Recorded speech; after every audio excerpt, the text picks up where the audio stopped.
still, after the exposure, he tried to deny it, and that's another reason why we want to impeach him. So I submit. Mr. Ka-chun.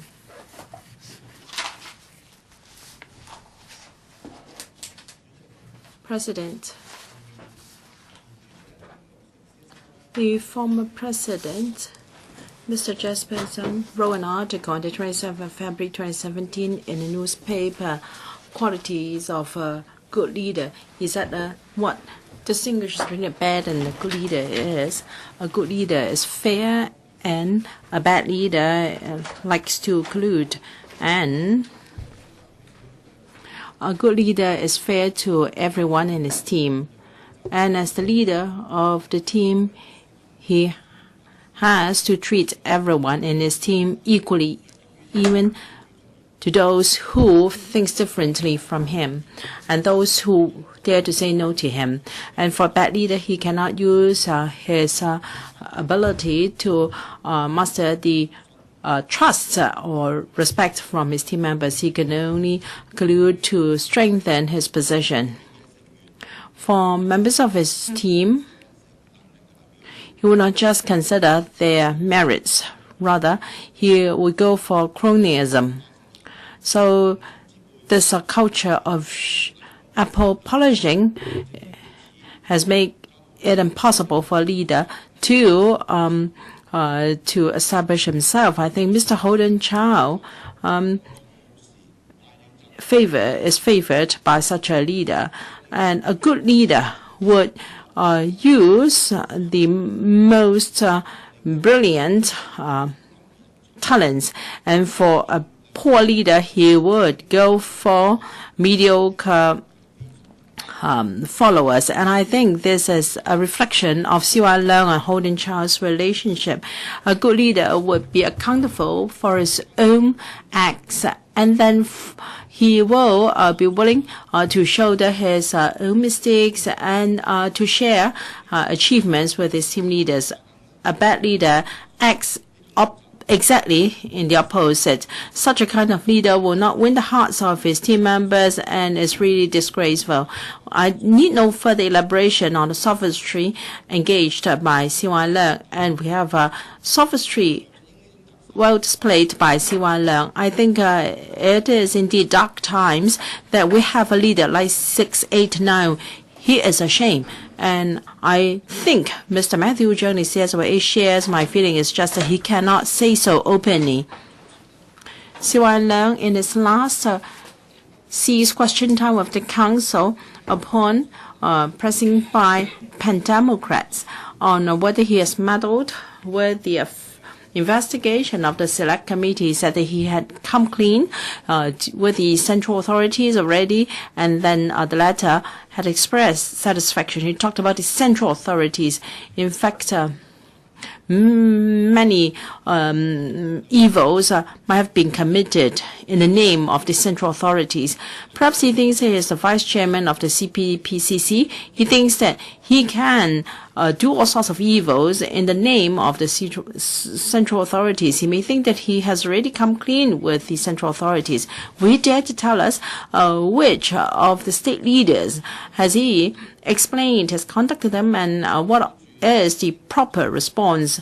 Is there any document in response? We must ask him these questions. Even Siu-lai, LEUNG would say the following stupid things. He may say there is the central library and central streets and central restaurants, so long as the organization name has the name of central, then he would say that it's the central authorities. I think he is up to that. And Hong Kong people are not happy with his relations with UGL, and as the CE of Hong Kong, he has to be accountable to the people of Hong Kong.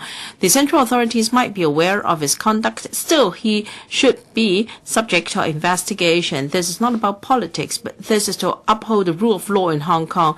Siu-lai, LEUNG knows full well that the findings of the Select Committee is not really binding. Why does he want to interfere with our investigation?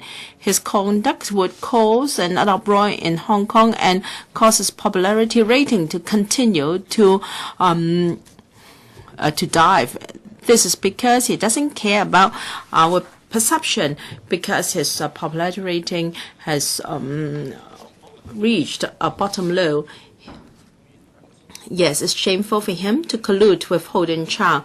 But if we look at the contents of his alterations, I think he is trying to diffuse the focus. He is trying to amend the areas to his favor, and so that he can muddle his way through. He has made the 44 amendments. He would like to change the powers of the Select Committee. Has added the following: whether he was already elected the CE when the agreement was signed, and then he wanted to amend it according to the document unveiled. He signed the document on the 2nd of December 2011, 5 days after he announced his desire to run. And then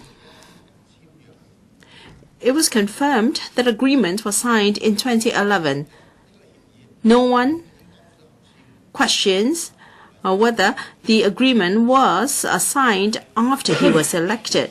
What the public would want to know is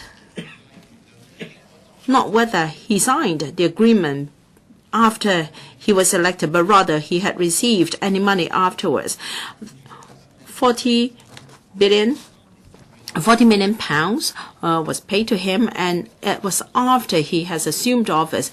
Now, if the investigation proves this, then he, as the CE, has not declared this interest, and of course he has breached the rules. And this amendment seeks to pull wool over our eyes. And then he also wanted us to examine whether the documents revealed by the Australian media was true or not. He wanted to use this to replace the area whether there was any agreement signed between Siu-lai, LEUNG and UGL. If this is accepted, then the Select Committee will spend time looking at whether the document was true, and we would not have time to see whether there were other agreements behind the scene. As Mr. Andrew Wen said, the terms of reference of the Select Committee is already very restricted, and if we narrow it down further, then the whole investigation will be futile, and you can see how cunning Siu-lai LEUNG is. And as for Article 47 and the legislative intent of the Basic Law, he wants us to study this as well. On the 25th of May, the Select Committee had a meeting, and the Holden Chow said that we should look at the legislative intent of Article 47, which requires the CE on assuming office to declare his assets to the Chief Justice of the CFA. Chairman of the Select Committee, Mr. Paul Tse and Mr. Alvin Cheung, and also legal advisor of the Council found that amendment problematic. Now we understand it's the result of collusion between Holden Chow and Siu-lai LEUNG. If this provision of the Basic Law is so controversial,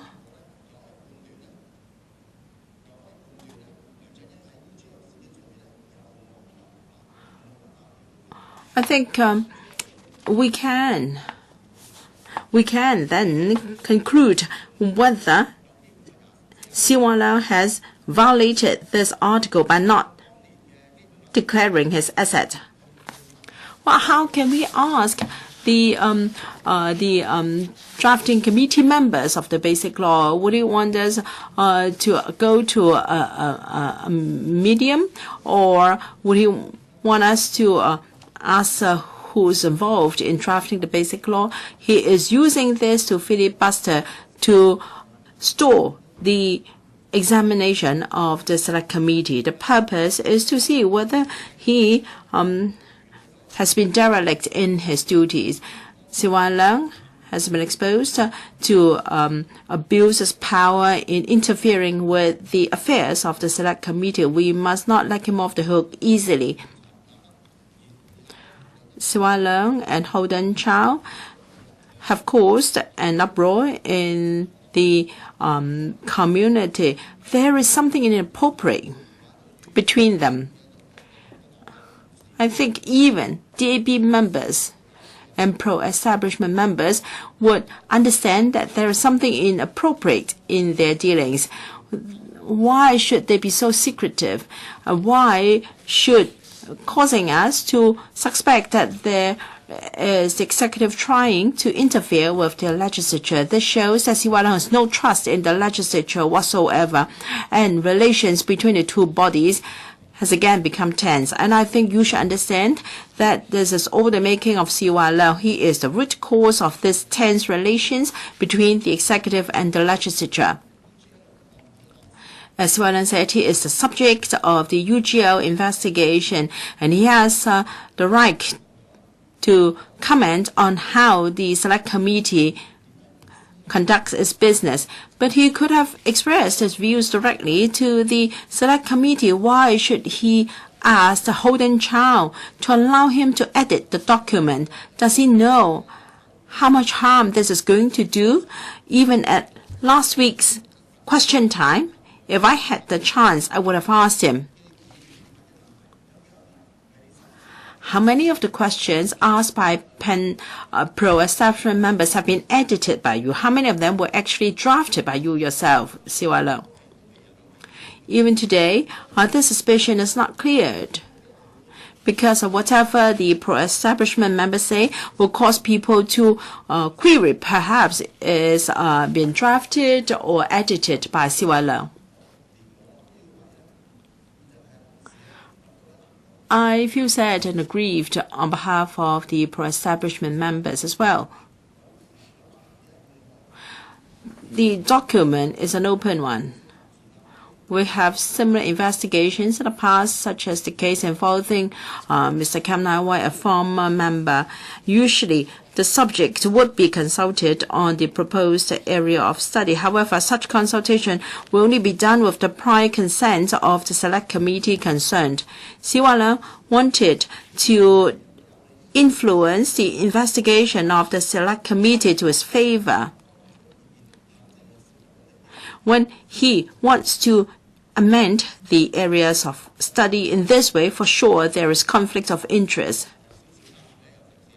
There are 47 amendments proposed by Siu-lai, all related to the scope of investigation. You may say that there is nothing special, and Holden Chow claimed that those were his views. He is now the scapegoat. Although Holden Chow said in defense that he had included his views in Siu-lai's amendments, even DAB members are not defending him here. And Mr. Chow, chairman of the FTU, called him incompetent and foolish. Holden Chow, really want to see how you're going to defend yourself. How can you so shamelessly face the people of Hong Kong in explaining yourself? Of course, we all see that you are foolish, but you have even offended supporters from the pro-establishment camp. Now, both persons have scored failure in their reports. Now, Father's Day is around the corner. I think you too should take this opportunity to set a good example to your children. You should not cause your children to be shameful of you. We have focused on the fault of Holden Chow and Siu-lai, and I think the operation of this council is partly to blame.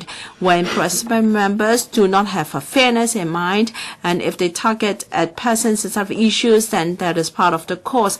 I have this book, Evolution of a Dictator.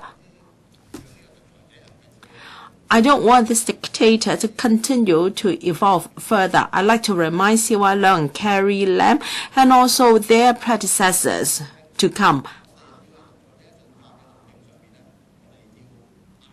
We must call halt to this road towards evolution of a dictator, and this is the function of this legislature. Thank you, Madam Chair. Mr. Chi-wai. Thank you, Madam Deputy.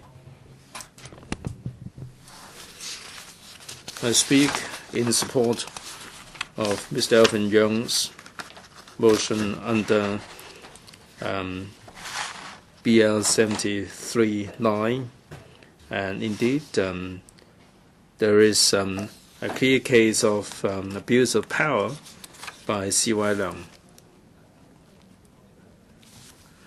So the focus of the motion is in relation to the Select Committee on UGL set up by the Council, whether CY Leung has interfered with its work. CY Leung did admit on a public occasion that he did edit Holden Chow's version, and he made a few dozen suggestions when presenting this to the Secretariat of the Select Committee. Holden Chow did conspire with CY Leung. Basically, Article 25 says that everybody is equal before the law. Under Sections 3 and 8 of the Prevention of Bribery Ordinance, CY Leung is not included, and he does enjoy all these privileges under the law. I think he has done something worse in this case, because he was trying to influence one of the members. In fact, this member was the Vice Chairman of the Select Committee, Holden Chow. He is trying to present his views through Holden Chow, and he was trying to meddle in the main direction of the scope of inquiry. Isn't there any problem? If you look at this through other cases, this is a typical case of perverting the course of justice. Now, can you imagine a defendant trying to discuss with the police how the investigation should be conducted, and during the trial a defendant tries to talk with the judge as to how the hearing should be conducted? Does CY Leung enjoy any privilege? Does the Chief Executive enjoy any privilege? This is inconsistent with Article 25 of the Basic Law. How can this not affect the public perception of the SAR government? How on earth does it not affect the relationship between the executive and the legislature? It is public knowledge that the pro-establishment members command the majority here in the Council, and even in the Select Committee, the pro-establishment members command the majority. What do they have to fear? If he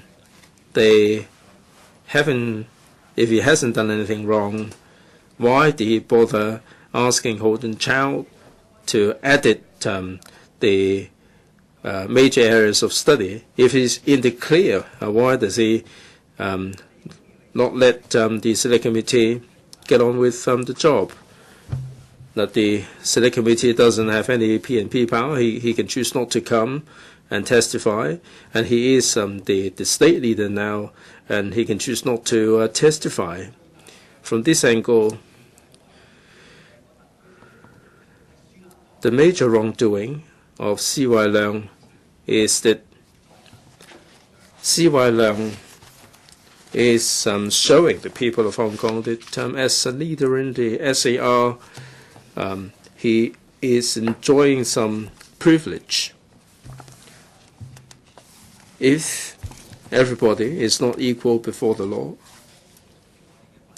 then is this a direct challenge of the spirit of rule of law?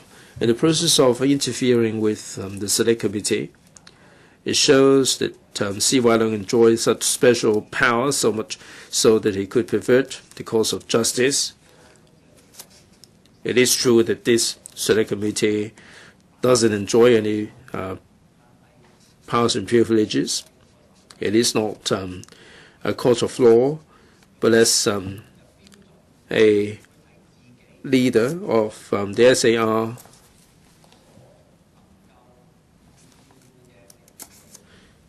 he ought to have regard to public perception.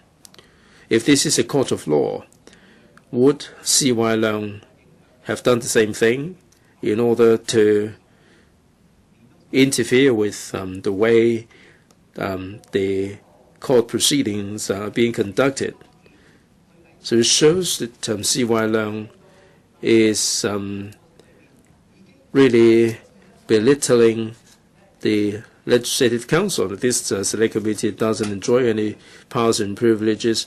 It cannot summon any witnesses. It cannot summon CY Leung. It doesn't have a lot of power.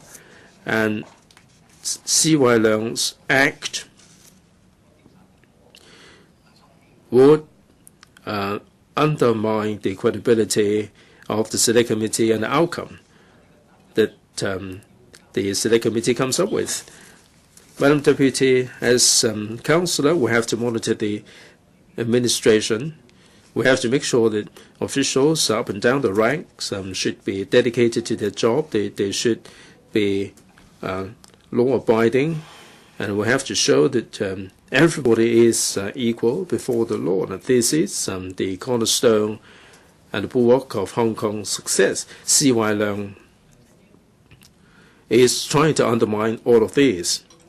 He has disregarded the fact that his act would give rise to a very undesirable perception in the community. And people would know that as long as he enjoys supreme power, then he can act with impunity.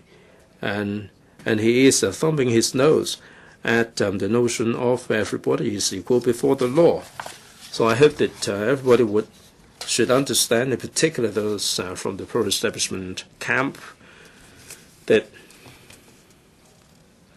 we're not being personal against CY Leung himself. As a matter of fact, he has undermined Hong Kong's core values. If this probe is a success, it's not going to be done by the LegCo. It's going to be a probe by the Chief Justice, and we need to have a 2/3 majority support before the impeachment would be endorsed.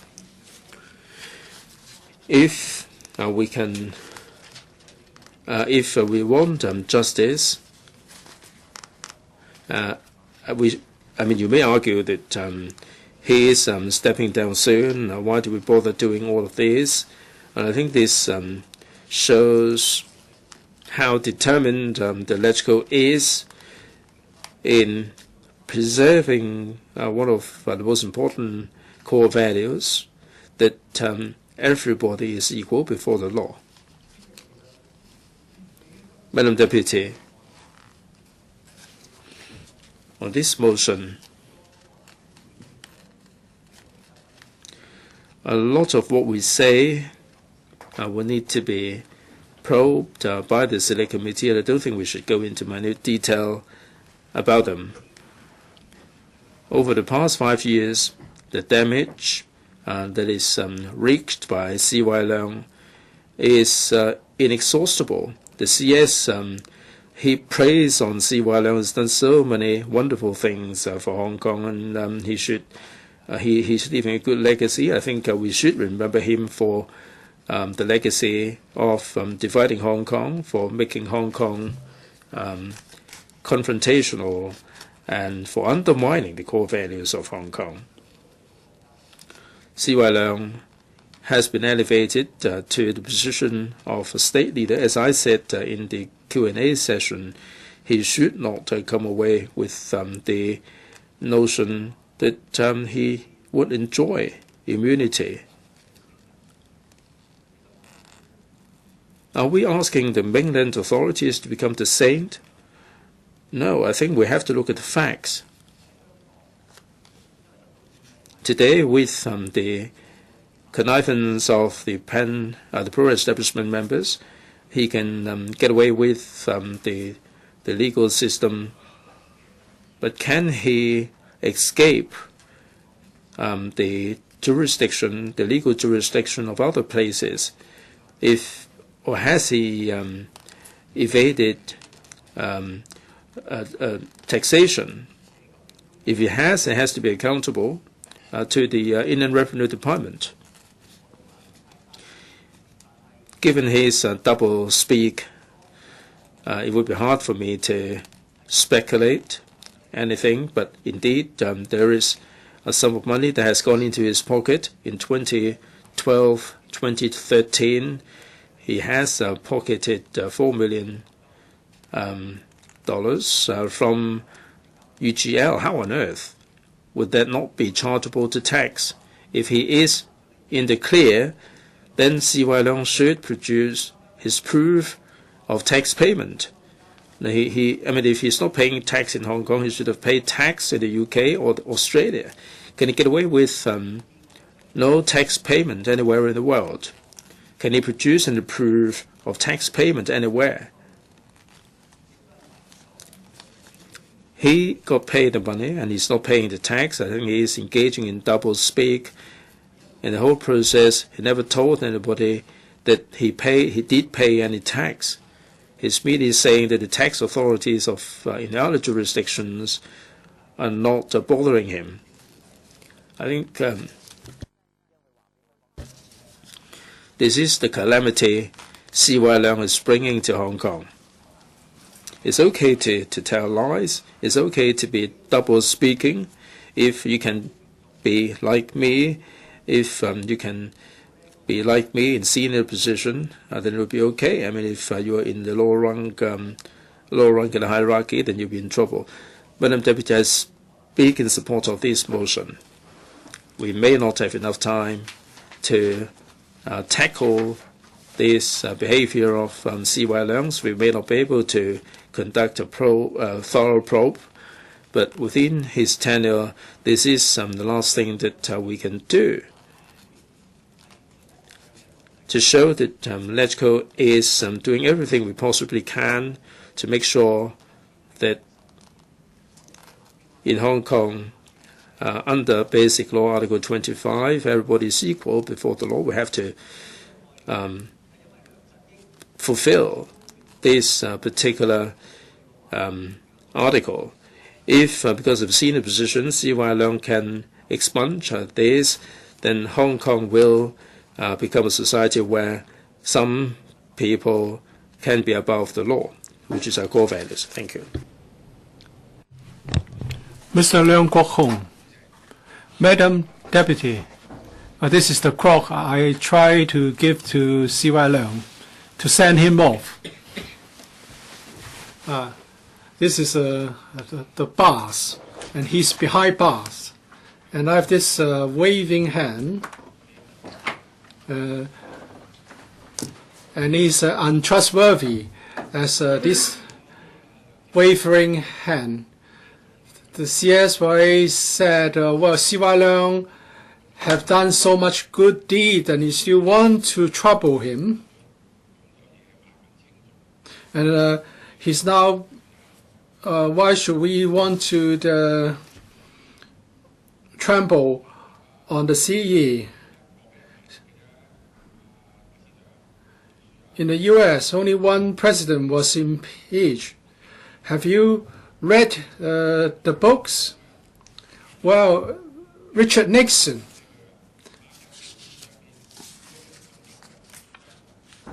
Only one left because of the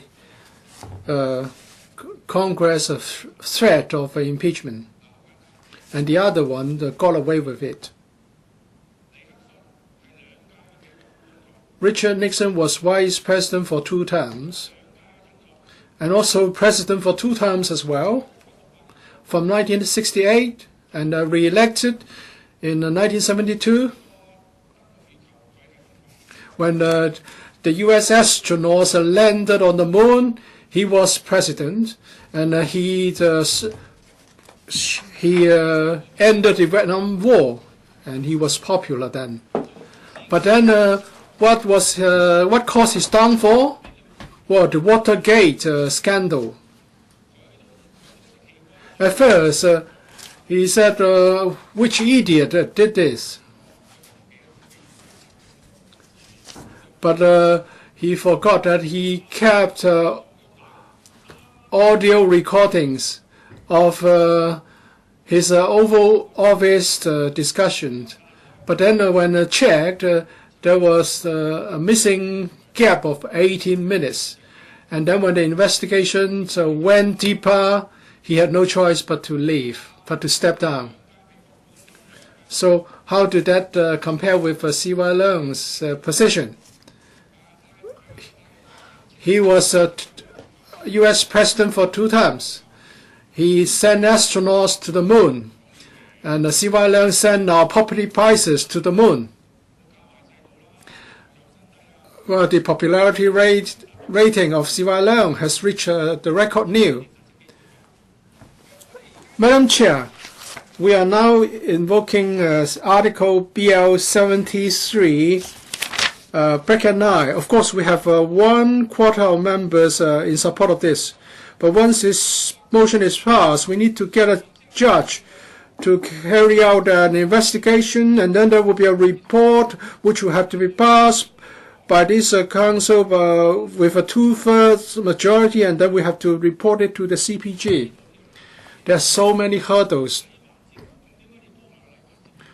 We know that CY Leung is trying to twist the fact. Why are you here to help him twisting the fact?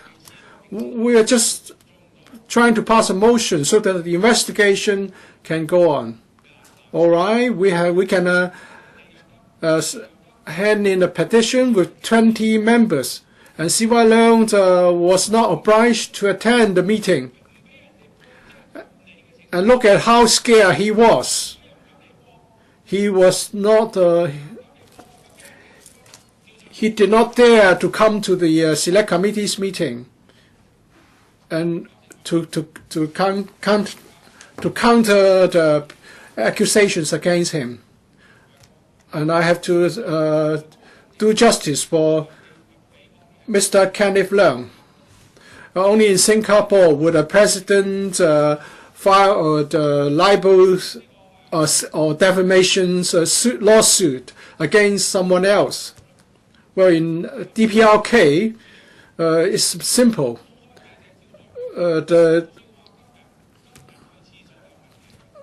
You will just be shocked.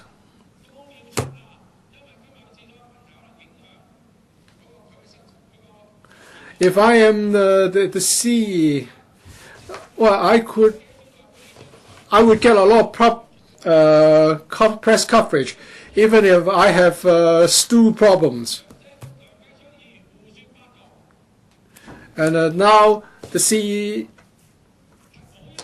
said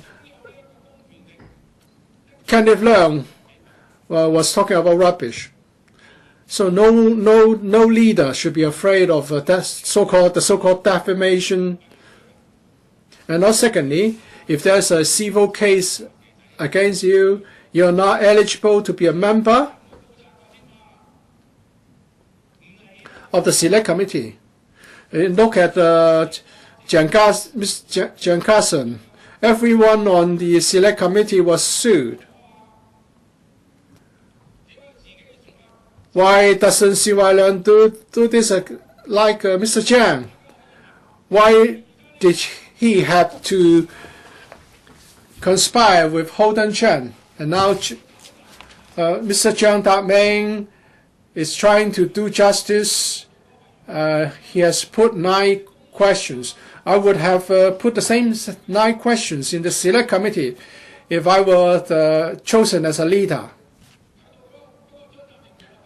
But Mr. Chiang Tak-ming is not a LegCo member, and the pro-establishment camp would not allow me to join the select committee.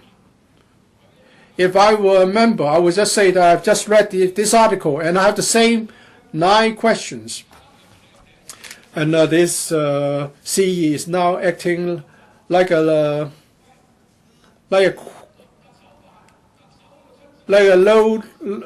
lowly criminal. Do you know what's meant by exposure of misconduct? It's a story of Chi-wai. He talked to his wife on how to frame up UFA, and the conspiracy was subsequently exposed.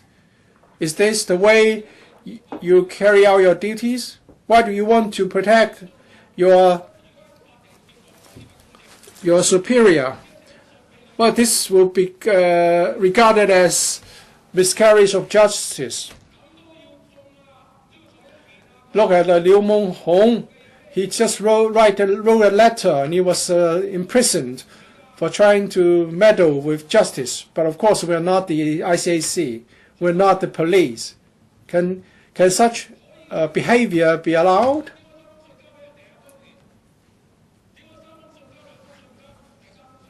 Why did he hand in the 2 letters, but not the 3rd one? Mr. Leung Kwok-hung. It's shameful. Please mind your language. All right, CY Leung is not shameful. Don't give shameful the bad meaning. Liu Meng-hong helped CY Leung in his C election, and then he was not recommended as a CPCC member, and he handed a letter to the ICAC. But Holden Chow hand the letter to the ICAC? No, he won't. But there's no restriction against this. But you have slighted, you have insulted this council. What are you afraid of, CY Leung? 9 questions from Mr. Chiang Tak-ming. I would like to urge LegCo members to put the same 9 questions in the select committee.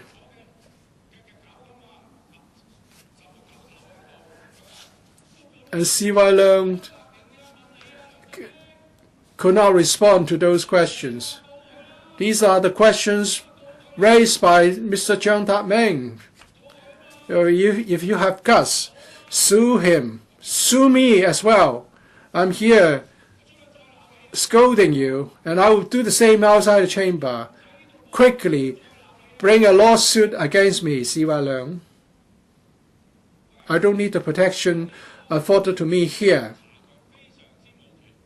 We don't have the power to carry out real investigation. What is he afraid of?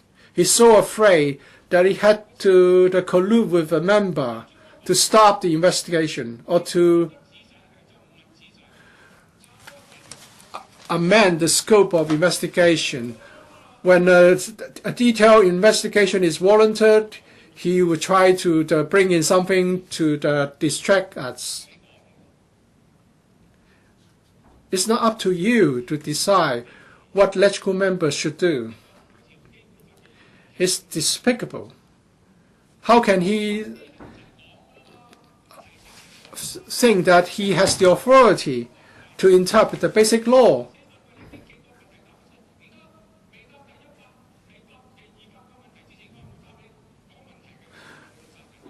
And if you are asked a question, you can't say that I won't answer your question before you ask the other 200 questions. If the question is whether you have committed murder, then you say that you have to start asking me what I did when I was in my 20s. I recommend these 9 questions from the Facebook account of Mr. Jiang Tat-ming, and put these questions to the CE's Facebook, because he claimed not to know these questions. It would be okay if all these 9 questions are answered. When you ask the question about this, he gives you an answer about that. CS4A. This is how your superior has been acting. Why are you still trying to protect him? You can go out and just slip into the loo. There's no need to help him. Madam President, what are we talking about? We're saying that this is an unfair system. The pan-democrats, or whatever you call them, represent the majority, and they are the minority in this council. And now they have stood up to hand in a non-binding petition, trying to investigate into the conduct of CY LEUNG. And CY LEUNG tried to conspire with a lackey to try to alter the scope of investigation. And then he also claimed that Kenneth LEUNG is not eligible to be a member of the Select Committee. Mr. Junis Ho, you should advise him. We're talking about a civil lawsuit. You're a lawyer. Teach him what should be done. Write him an email tonight. If one can bring a civil lawsuit and stop the investigation, this council might as well be disbanded. How difficult can it be to sue all LegCo members? So what's wrong with the mind of CY LEUNG? And now he's trying to tackle the case criminally. He's trying to scare off Kenneth LEUNG and Cheuk-ting. What do you mean by criminal approach? Ask the ICAC to prosecute them? Well, they have done this to me. All right, if a civil action, all you have to do is to spend money. But how can you direct the ICAC to do it? Would Ms. Tanya be ready to help? Because you have the authority, and he said it has to be stopped criminally and civilly. Can he really order what this ICAC should do? Yes, I have a case against me, the disrespect to this council, and it was brought by the ICAC. CY LEUNG is useless. Just look at the way he tried to threaten LegCo members. Let me repeat, we are the majority. We win by a margin of 300,000 votes in the Super FC seat. If you want to know public opinion, look at the number of votes we have got. We have a margin of over 300,000 votes. Ms. Tanya Chen. Thank you, Madam Deputy.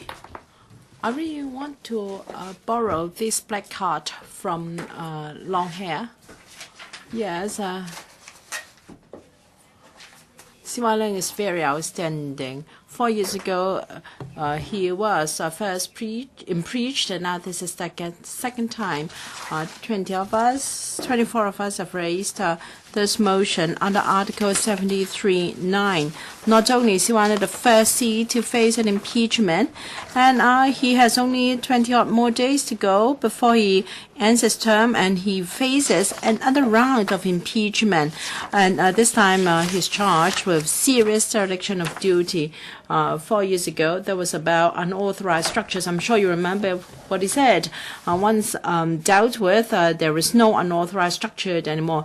And perhaps he's saying that for this time round, there is no more problem. Now, 18 DC members supported the first impeachment motion, 14 against. Unfortunately, in the FC group, as we all know, 23 opposed and 9 supported. So the motion was defeated by split voting. This time, Siu-lai blatantly interfered with our investigation. Under the protection of the pro-establishment camp, as we all know, this motion stands no chance of going through. It is legislators' duty to monitor the executive. Although he has less than a month to go in his remaining his term, we still have to monitor his performance, whether it be Mrs. Carrie Lam or further predecessors. They should not act like Siu-lai. Today we have this news. Mr. Lam Chiu-ying said that we have started to miss Donald Tsang, and whether under the administration of Carrie Lam we would miss Siu-lai.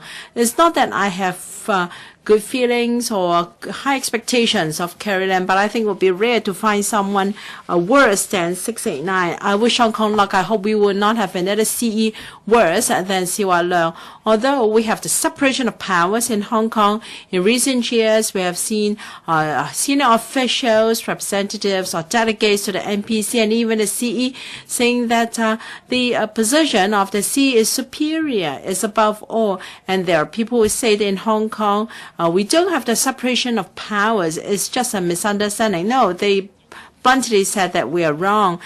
President Xi said that Hong Kong should have mutual understanding and support of the legislature, executive, and the judiciary. Of course, such remarks caused a great resentment in the community. However, interfering with the business of LegCo by the CE cannot be tolerated. If Siu-lai could direct Holden Chow to interfere with the investigation of select committee, then he is not just above. He's not just superior. I think he has put himself above the legislature, and this cannot be tolerated.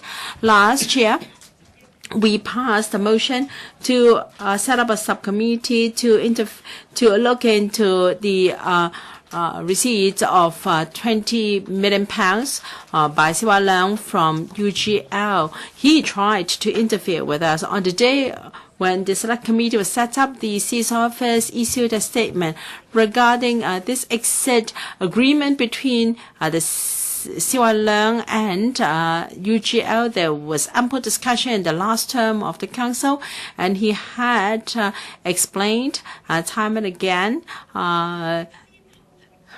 And then on the 6th of November 2016, and then on the 21st of November the same year, both motions to investigate Siu-lai was defeated in the council.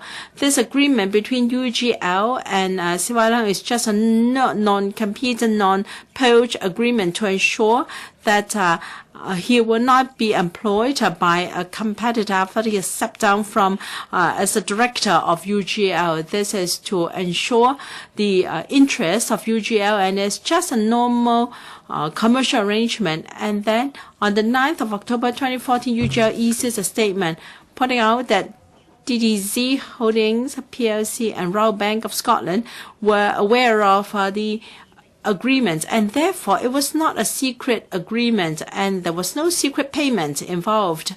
The statement said that since the agreement was signed, Siu-lai has never offered any service to UGL.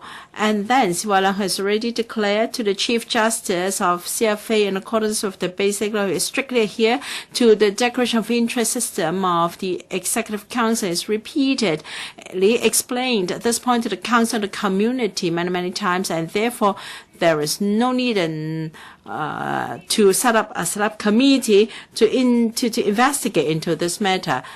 So on the day the select committee was established, he issued a statement to say that there was no need, as Mr. Leung said, that if he had been so clear in his explanation, there wouldn't have been so many questions. My former lecturer, Mr. Eric Jiang, asked 9 questions, very reasonable, and Mr. Kenneth Lau also asked some very reasonable questions. Journalists questioned Siu-lai Leung. He didn't say categorically that he had answered all of the questions. He said just some. That means some questions beg to be answered. So how come he has issued a statement saying that he has explained everything? There are still doubts. We have appointed a select committee. Now, if we want logical powers virtual ordinance, that motion has to go through split voting. As we all know, it's unlikely that we could pass such a motion. Fortunately, when I was involved in select committee to investigate into the WKCD, Siu-lai Leung was summoned to give testimony, to give evidence. Well, he was rather economical with the truth. And so we went for a petition so that we could set up a select committee to investigate this matter. This would double our efforts. Siu-lai Leung is the head of the executive as well as the head of the SARG, and his status and is very different from the judiciary and the legislature, and therefore his position is very transcending. And in addition to the statement he issued, he also used Holden Chow. And Holden Chow borrowed Siu-lai Leung's hand to meddle with the investigation of the select committee to decide what should and should not be included in the proposed areas of study. However, Mr. Chow claimed that the draft was his own work. This could be seen in our document, and because it was exposed in an open meeting. And then the amendments could be traced to the username CE Siu-lai Leung, and then Holden Chow directly forwarded the document to a secretariat without any amendments. Perhaps Mr. Chow felt that, well, this file amended by Siu-lai Leung CEO was really superior, and then he directly forwarded that to the secretariat. And Holden Chow was shameless enough to say that if he was trying to hide, he wouldn't have done so. At CDE Forum, I thought Chairman of DAB Siu-lai would be there to defend Holden Chow. It ended up the former chairman of DAB, Yiu-chung, came on stage to support and defend Holden Chow. And then a student pointed out the truth. Now, if I was caught cheating in examination by the teacher, could I say that, well, I had no intention to deceive, otherwise I wouldn't have been caught by you. So Siu-lai Leung did not refrain from using his sophistry. He again sent a letter to the select committee, and he wanted to interfere with our investigation through another member. And Mr. Kwok-hung referred to the Watergate incident. I'd like to talk about President Trump. Not long ago, President Trump fired the former head of FBI, and because he suspected that FBI was probing into his relationship with Soviet or Russia. And then there was suspicion that the latter has interfered with the presidential election of the U.S. And then, according to sources,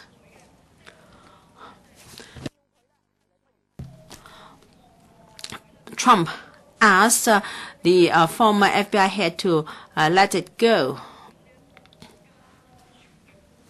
because he was the advisor of Security Committee.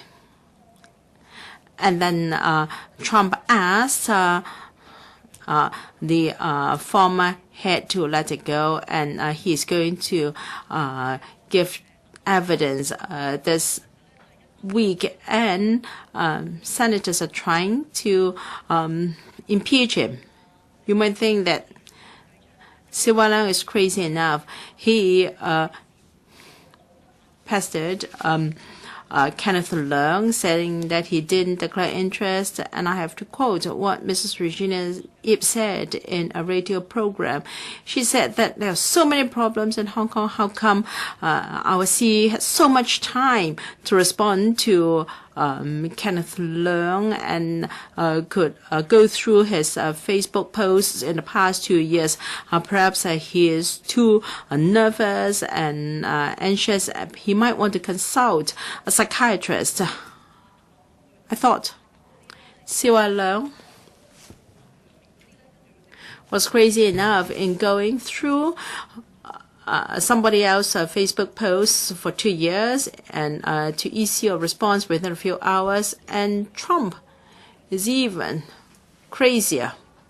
When Comey is going to give evidence, he is going to give a live feed and respond immediately. I'm waiting to see that, because very often Trump would disclose very important information in his Twitter. And of course, some resigned even before the investigation. And CY LEUNG is very shameless. He doesn't mind being impeached for the second time, and he still wants to interfere with the investigation. And he claimed that he has answered all the questions, although I don't agree. He has not responded fully to questions posed by Kenneth Lau and Eric Cheung.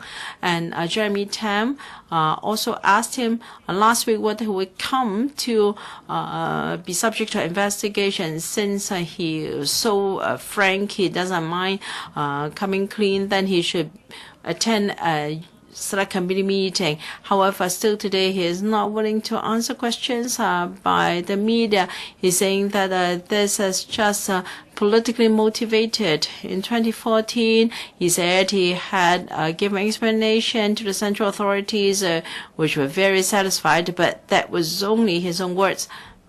Perhaps he has forgotten that he is the head of the SLG, and his first and foremost duty is to be accountable to the people of Hong Kong. He may think that he still has the support of the central authorities, and he thinks that Hong Kong people are stupid. This motion is impossible to be passed. However, we must continue to monitor the executive. This is our duty, and we must warn the next government. I will support this motion. Thank you. Mr. Jeremy Tam. Thank you, Madam Deputy. The Chief Executive being impeached twice, and this is new. In 2013, shortly after CY LEUNG became Chief Executive, he made misleading and false representation with in LegCo regarding his unauthorized building works, and it was impeached. 27 Pandam members moved the motion, and it was very clear that C.Y. Leung was being inconsistent in his words, and it says a lot about his integrity. This is a severe move. Even if we have a quarter of the LegCo members moving the motions, we need to have the split voting, and many pro-establishment members leapt to his defense and voted against this motion. And over the past 4 years, C.Y. Leung is at it again. He is resorting to doublespeak, sophistry, to deceive the people of Hong Kong. And he tried to manipulate Holden Chow and interfered with the probe into the EGL incident. He was trying to twist and change the direction of the Select Committee's probe. And this is an abuse of power. BL 48, 60, 64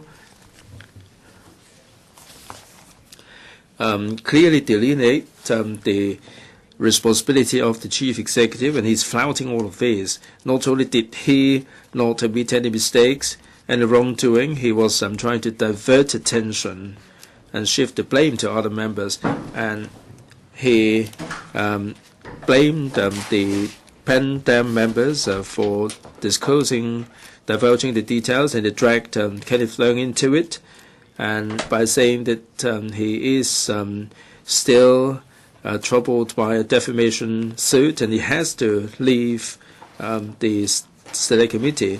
Kenneth Leung has already made the declaration, and the chairman and the legal advisors said there would be no problems, but he carried on attacking Mr. Kenneth Leung. Now, how do we define this dereliction of duty? If we look at other parts of the world, in fact, there are some bottom lines.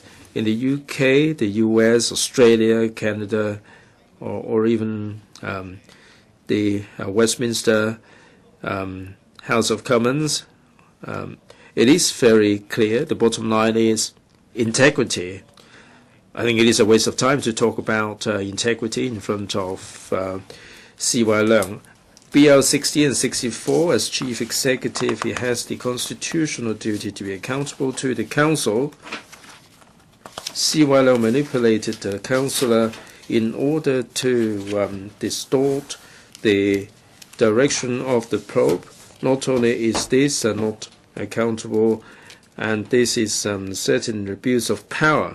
Nobody would deny that however perfect the system is, if somebody disregards the system will be ruined. C.Y. Leung interfered with LegCo, in particular the Select Committee, which is tasked to investigate into him. This is a disrespect for the council, and this is undermining the constitutional setup in Hong Kong. Many members have spoken clearly of the ins and outs of the incident, but I'd like to say that the incident shows that the pro-establishment members cannot tolerate the brutal interference by C.Y. Leung. There are some heavyweights who criticized C.Y. Leung. Ms. Chen Yun-han said in her column, she didn't name any names, but she said that whatever people say, whatever people do, they don't have any ideas or principles. And sometimes the government officials don't even bother lobbying the pro-establishment members. In fact, the poor establishment members don't have any soul. Ms. Selina Chow of the Liberal Party said that there are 3 wrongdoings on the part of C.Y. Leung. First, he blatantly interfered with Let's Go. Second, he tried to influence the Select Committee. Third, he refused to admit wrongdoing, and he turned the wrongdoing into something positive.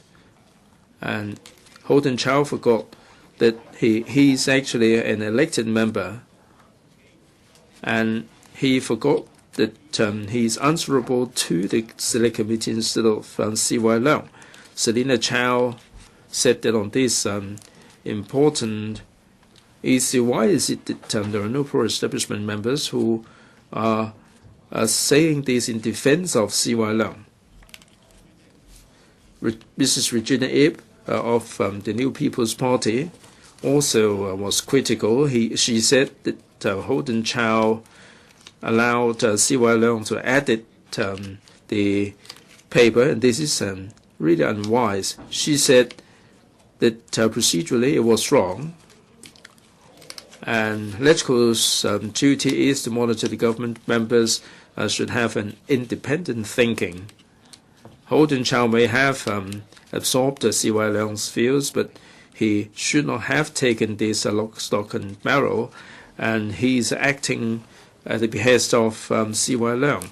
And she says she might consider supporting the impeachment motion, depending on the content and the details. 3 hours later, Mrs.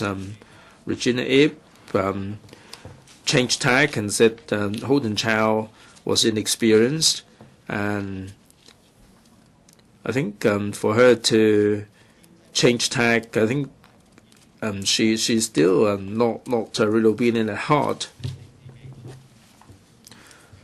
Now, this involves Holden Chow, a DAB member. We're going to be debating on Holden Chow's act later on. Will the DAB be sacrificing Holden Chow? Let's wait and see.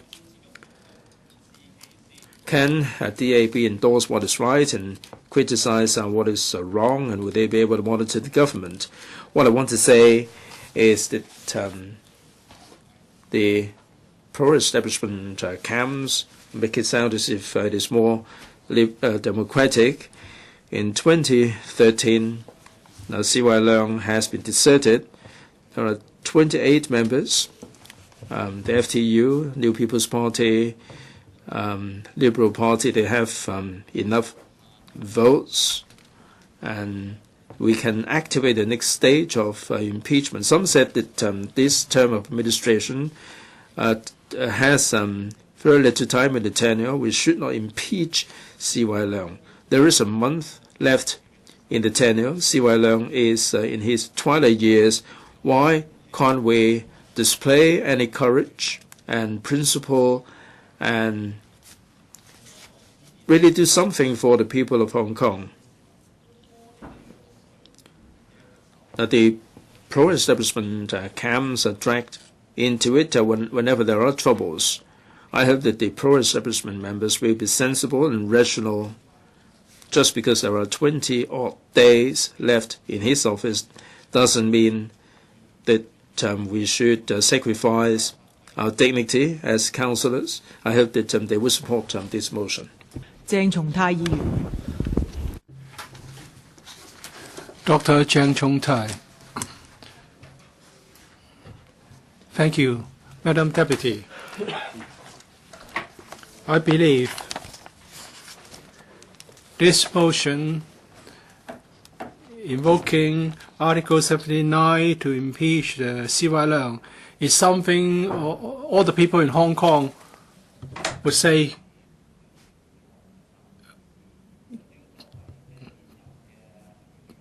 good to as a motion. And C.Y. Leung, to set a record, he has been the subject of impeachment motion twice. Well, I want to say something about my feeling about the matter. Madam Deputy, of course, you have your position, your political views on this. And likewise, the CS4A understands the matter in his own way. But I think we all should have take a long-term view on Hong Kong's governance. Why do we want to impeach CY Leung? Why do we want to carry out an investigation? And many members have spoken on why we want to adopt this approach. Not me.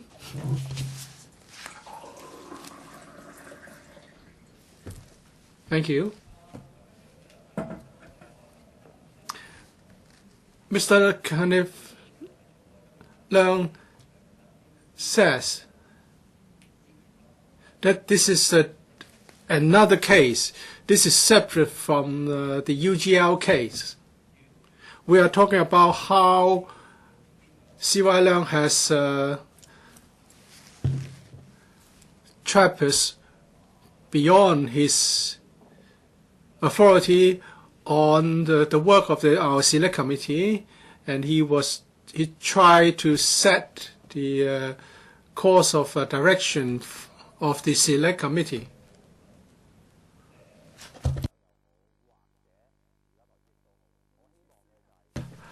I hope CS4A can do something, well, although it may not be considered appropriate as something that I should say. The Macau CE, Mr. Ho,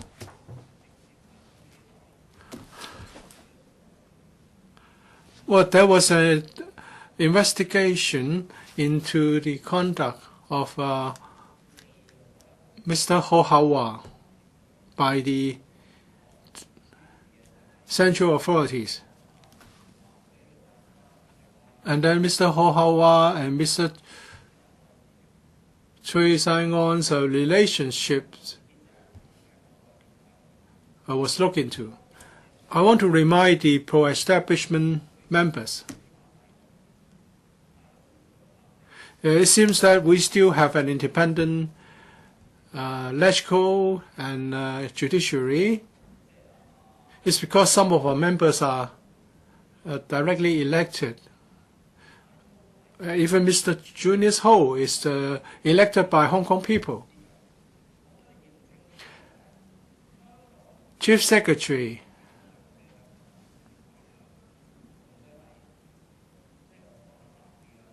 Hong Kong is a legitimate, is a place where you can legitimately launder money. The pro-establishment camp may not agree, but it's a fact. To the U.S., Hong Kong is the freest economy, but we're ruled by the powers, subject to certain systemic constraints. So things are not done blatantly. And now we are talking about the misconduct or the irregularities committed by the CE, and this council wants to invoke its power to investigate. So all this should be within the confines of Hong Kong people administering Hong Kong. And now CY Leung could phone Houghton Chow and ask him to change the scope of the investigation. What does it mean? If we cannot exercise the powers conferred by the Basic Law,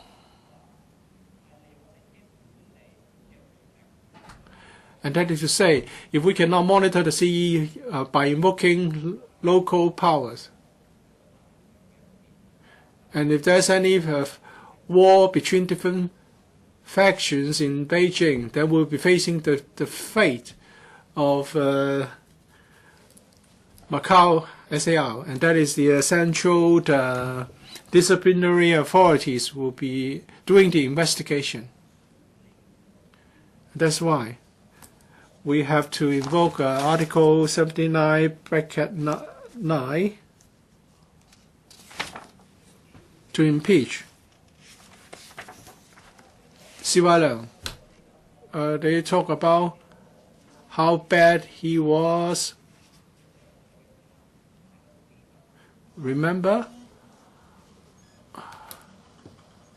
When he first took office, some people used this slogan that Siu-lai Leung would go to hell in the community.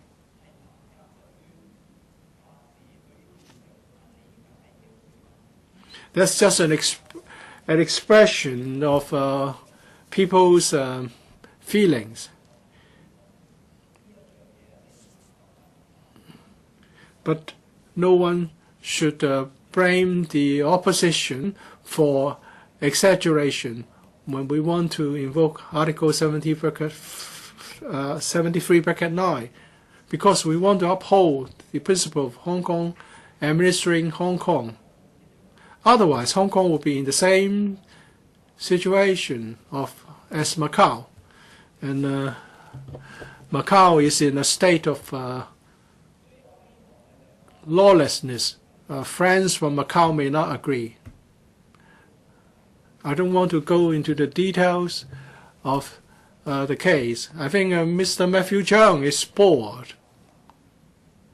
Well, it goes like this.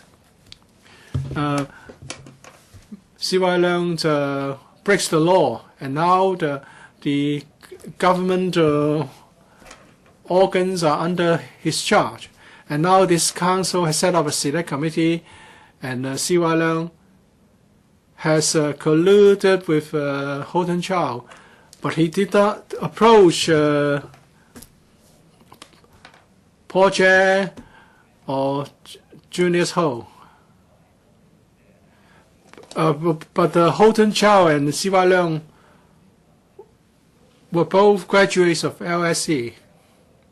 Why did he approach Holden Chow? Was it because Holden Chow was nice, or was it a stupid person?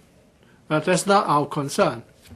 We just want to make sure that our system will be able to deal with the CE who thinks that he is above our system, and that we can exercise the powers in accordance with the principle of Hong Kong administering Hong Kong. And how come we end up with receiving a call from Siu-lai Leung, and you give orders on how we should do this?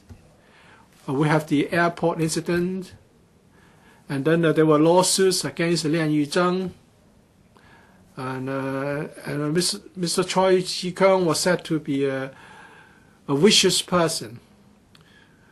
Well, these are really the outrageous incidents over the years.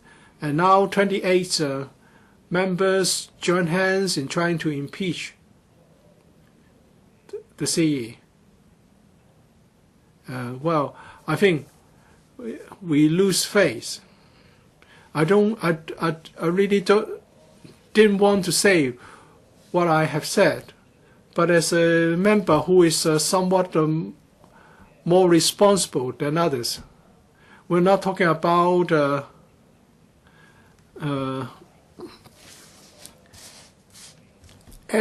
we're not trying to fight for the turf, but we need to care about our future. And there's no reason why we do not exercise our power to monitor the CE. If the impeachment is not successful, if the meeting is aborted, in the future, Hong Kong will be just like Macau today. And the pro-establishment camp will turn Hong Kong into an independent entity in another form. Now, under the rule of the liaison office, you are independent. You are above monitoring. I think the things are very clear. We're exercising the powers conferred on us by the basic law. We are the upholding Hong Kong, administering Hong Kong. And the judiciary is not really effective in monitoring the CE.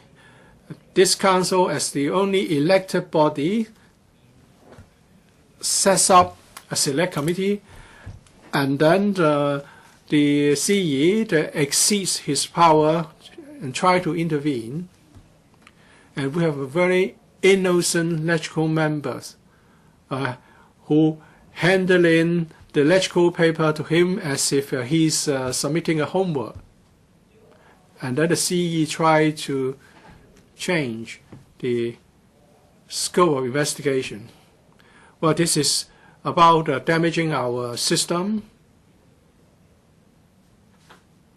Those members who veto this motion, or the pro-established members who veto this motion, will be undermining one country system. Hong Kong will be turned into a place with one country, one system, very much like Macau. Mr. Junis Ho may not agree, but he knows nothing about the Constitution. Mr. Nathan Law. Thank you, Mr. Leung. 5 years back, Times had a cover story carrying the picture of Siwan Leung, and he was smiling at the camera in a very modest manner. And then the cover story was, "Can Hong Kong trust this man?" Funnily, the Times is asking whether Hong Kong people could trust this man. Is not asking whether he could revive Hong Kong's economy, whether he had the power to govern, so on and so forth. Times was asking whether Hong Kong could trust this man. Back then, he was bothered by the scandal of unauthorized structures. But he's not trustworthy. When a leader hasn't got the trust of his people, his governance is going to be fraught with difficulties. In the past 5 years, we have witnessed how poor Siwa Leung's administration was, and Hong Kong is now in a very difficult position. Siwa Leung, as the CE, started with an impeachment and is going to end with an impeachment. Not only is he the only one to be impeached, he is the first CE to face impeachment twice. He was a pack of lies when it came to his unauthorized works at home. He wanted to win, and he played the gentleman. He pointed his fingers at the other candidates, Henry Leung, for having illegal structures at home. In fact, he was also accusing himself at the same time. And then he won using that tactics. He was a hypocrite back then. Now he is, he blatantly directed Holden Chow to interfere with the investigation of our select committee. He wouldn't even care to play the role of a gentleman. He tried to distort common sense. He tried to distort the system of this council because he thinks that he is a state leader. He is above all.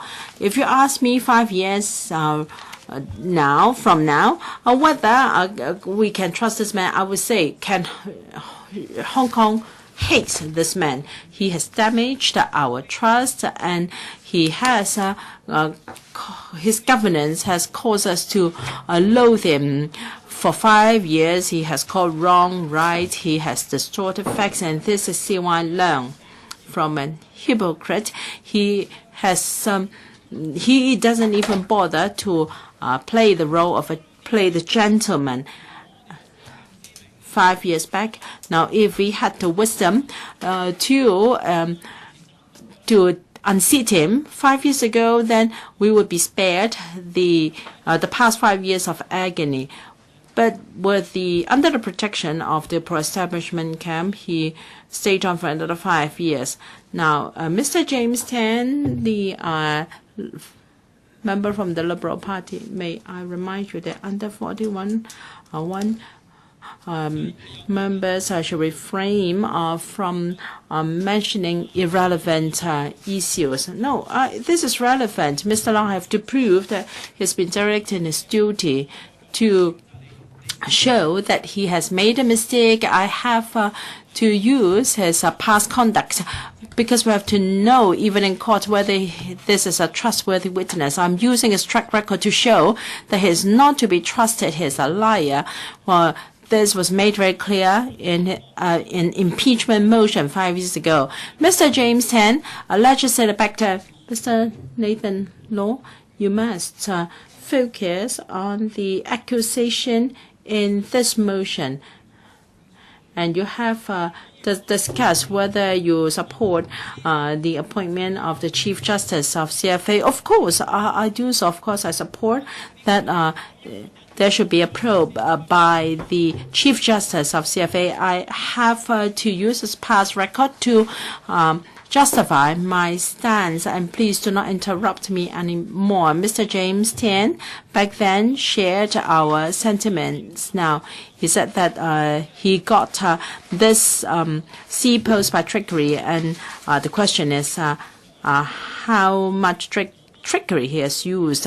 And he said that perhaps we should give him a chance. We should not cause his head to roll, and if 2 years from now he has done a good job, we will not unseat him, and if he has done a lousy job, then he should step down. This is what Mr. James Tan, legislator, said back then. Now you can do an opinion poll and ask what people think of him. He is loathed by everyone. When he visited the community, people would scold him and drive him away. So, of course, he has not done a good job in the past 5 years. Mr. James Tan is no longer legislator here. Now, you are from the pro-establishment camp, and the spokesman of your party said that if he does a lousy job, he should be unseated. Now we will say that Hong Kong hates this man, and we must set up a select committee to inquire into his dereliction of duty. With the support of pan-democrats, it's very hard for this motion to be passed, and therefore I've been quoting remarks of legislator from the pro-establishment camp. I hope that this camp will not vote against this motion. Please support the motion to set up a select committee so that we can have a thorough investigation of this matter. And even Siu-lai Leung admitted that he has asked the help of Holden Chow. Of course, the letter defends himself. He said that he was being very frank. Otherwise, he would not have been so stupid as to forward the edited document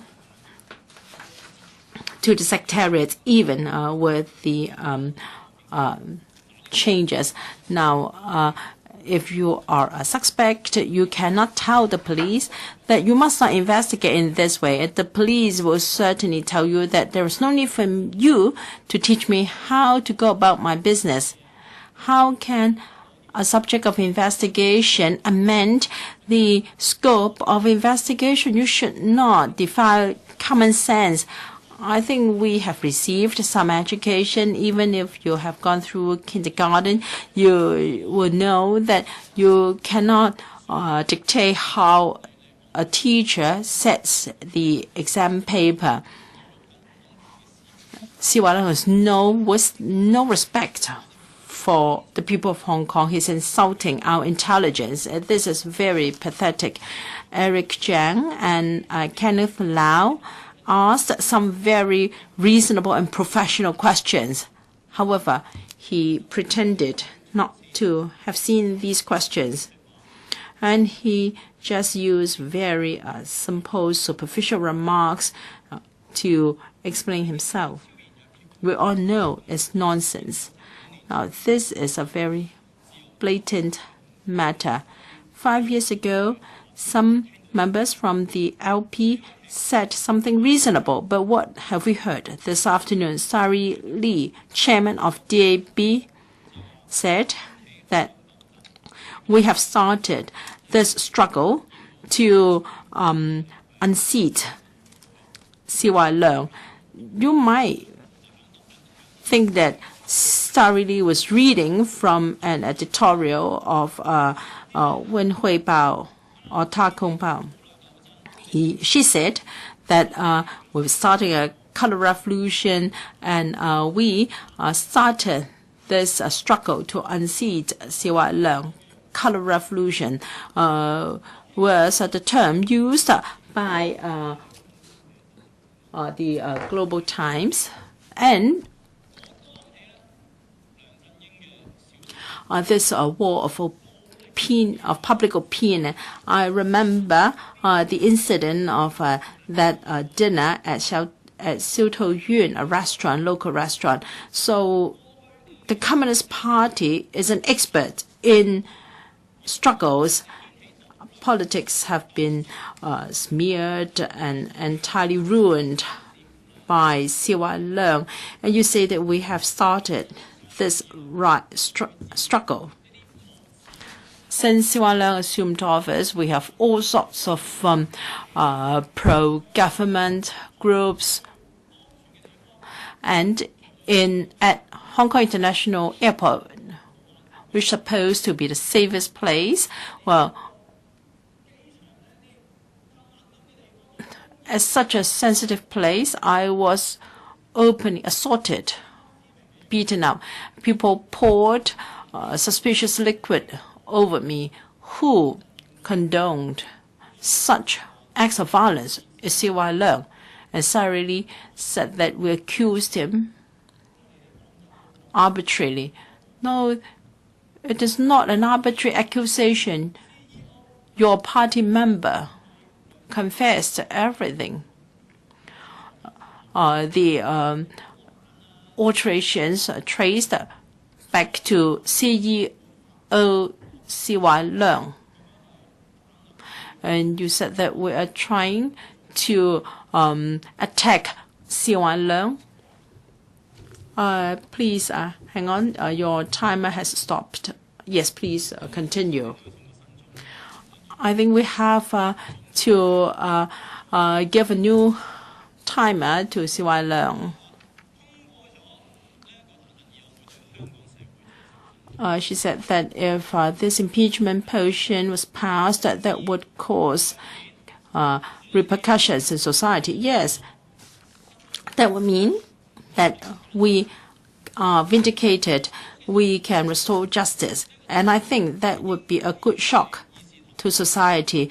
And I think everyone in this council should shoulder up this responsibility and cause the shock to happen in society so that we can right what's wrong. And she said that this is just a tool to attack dissidents or people who don't agree with us. Long hair, myself, what are we facing? Political persecution. The SJ, as a weapon of the government and the pro-establishment camp, has spared no effort in bullying me and long hair. And there are few legislators with their hearing on disqualification pending. Can you please return to the subject? All right, Mr. Leung. So, Siu-lai is, in fact, starting this political struggle, and he has colluded with Holden Chow in altering the scope of investigation. He wants to evade his responsibility. After a series of suppression and persecution, I think now Siu-lai has to face his judgment. He no longer has to take part in the elections. He's now a state leader, and he is really disgraceful. It is very blatant. And the pro-establishment camp is using distorted arguments to hold on to this dying man. His remarks are all distorted and sophistry. Even people with common sense will know. And yet, you are holding on to this dying man. Do you want to sink with him? You just take a look at the younger generation. There is only single-digit support for the pro-establishment camp because you defy logic, you don't care about common sense, and you only apple polish for those in power. And what is Siu-lai's response? He filed a lawsuit. He can do whatever he likes. He has got $50 million in payment from UGL. He can sue all 20 odd of us. And he has written a statement that is a very badly written blog. And I think even a DSE student could have done a better job in that write-up. And he has no sound arguments in his blog. His his level is really very low, and you can see how scared he was. And he included excuses. He said that the central authorities were very satisfied with his explanation. Of course, the central authorities liked him because they are all corrupt. You look at the overseas assets held by President Xi. He likes your explanation. Perhaps you have got because he has escalated you to a state leader. We cannot but support this inquiry for public interest's sake, so that we can ensure justice is done. Our request is very humble. In the past 5 years, Siu-lai has resorted to all sorts of sophistry. We just want to be rational here. We want to give a clear account to the public. Someone whose popularity rating has been in the negative for a long time. How can we have good governance in Hong Kong? How can we ensure that we are serving public interest? Zhang Xiaoming always supports Siu-lai. And what did he say yesterday at a forum? He said that in terms of employment, education, and housing, the SAR government has made great achievements. Yes, Siu-lai has done a lot of evil.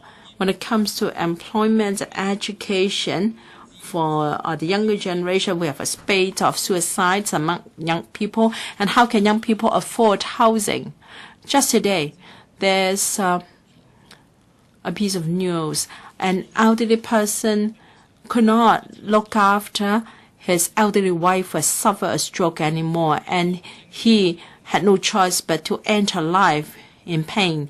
So the Siu-lai, this CE has accepted $50 million, and we are now impeaching him. The rich is so rich, and the poor are in suffering. This is poor governance, and by a despicable person. This is 100% true.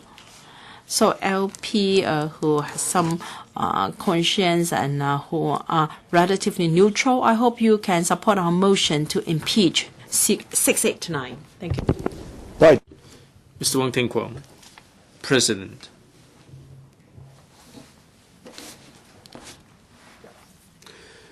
These people are spouting a load of nonsense, and they're using malicious words. I've noticed, Mr. President, that this gentleman never addressed you as President. He's calling you Councillor Leung. And this is a disrespect for the whole Council. President, under Basic Law Article 73(9), motion is moved to impeach C.Y. Leung. I think that this is the last-ditch effort on the part of the opposition members who are acting in its own self-directed play. I didn't mean to waste any time and waste any words on this political farce that is totally pointless. But when I saw all these members, I felt that they are like thieves, preemptively shouting thieves. Now, there are some who are collecting dubious money and are being taken to court. And there are also some who are not taking the oath properly, and they're likely to be stripped of their councillor's status, and they're so shamelessly heaping criticism on a chief executive who has been doing so much for Hong Kong over the years, and he's serving the people of Hong Kong. I've seen this absurd farce, political farce, and I think I have to expose the farce. I think the whole thing started 5 years ago when the chief executive ran for office, and he left DTZ and entered into a non-poach, non-compete agreement with UGL. And UGL offered £4 million to C.Y. Leung as a compensation. In the business world, this is a commonplace, a common occurrence. And this is a kind of golden handshake for the person departing the scene. I think this is legitimate, and this is lawful, and this is reasonable. This is commercial behavior. On this particular issue over the years, C.Y. Leung and the administration have already tried to explain the ins and outs of the whole issue. In Australia, there are media exposés, and UGL and C.Y. Leung himself have already explained the incident, and Australia didn't mention any more of this, but the opposition members are rehashing this again and again and again. It is obvious that there wasn't any illegal or any unlawful activities. There is no evidence to show that since he's become chief executive, there was any illegal acts between C.Y. Leung and UGL. But the opposition members are sinking their teeth into it. recently I thought that this political hype on the part of the opposition members are for some political gains. Maybe the opposition members are collecting money from these fat boss, and there is a reflex that the money that someone collects would be dubious money. Now they've collected the money from this fat individual, and he is staging all these protests, and they are hogging the street, and they forget about their integrity, and they are framing people. And someone is being sued for defamation, and his political professional status is hanging in the balance. And someone collected the money and was taken to court and is likely to be thrown behind bars. I think the villain is actually suing the victim. Now, these fat boss is distributing a lot of money among different organizations, and they are causing all this trouble. And there is this valiant group that are competing for the turf with the fat boss. Now, behind the fat boss, there are bosses that are trying to cut the budget, and these people who are collecting dubious money are living in fear. So they have to make a last-ditch effort, and they want to cause trouble to LEUNG as a last-ditch effort. I don't think we can call white black, and nor can we call black white. However hard the opposition members are trying to distort the whole thing, they cannot really besmirch someone who has integrity. The people of Hong Kong are discerning that they will not be able to pull off their tricks. I hope that the opposition members would be sober enough to know that however hard they go after LEUNG, they will not be able to be let off the hook. They've collected the money from this fat boss, and the evidence is incontrovertible. I think they have to be prepared to be thrown behind bars. Furthermore, for those who didn't take the oath properly, Mr. Wong, I think you have to come back to the subject. Sorry, you have to speak to the motion. You should not go off on a tangent. I think you have to have these in mind. With these words, I object the motion. Mr. Cheung Kwok-hung. President, this motion is moved jointly by 28 opposition members.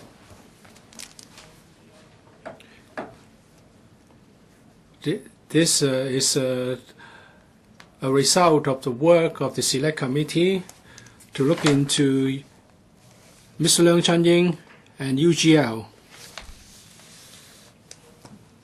Because the opposition members wanted to do an X-ray of the entire case in an attempt to find something to blame CY-leung and attack him.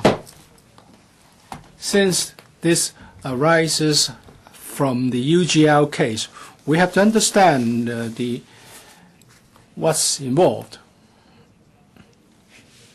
In 2011, in December, UGL signed a departure agreement with Mr. Leung Chun-yim, and £400 was paid. In early 2014, Australian media exposed this, reported this, and then in the following 2 years, the opposition relentlessly pursued the matter. They reported the case to different tax authorities. So what is the outcome from all these? We have got a written reply from the Australian law enforcement agencies saying that no more action will be taken. And Hong Kong law enforcement agencies are doing nothing about it. At least that's so far we have seen. And even those complainants cannot tell us what kind of tax will be payable from the payment by UGL. So the opposition do not have concrete evidence, but they have tried to investigate from different angles. This is most weird. The opposition keep using this excuse.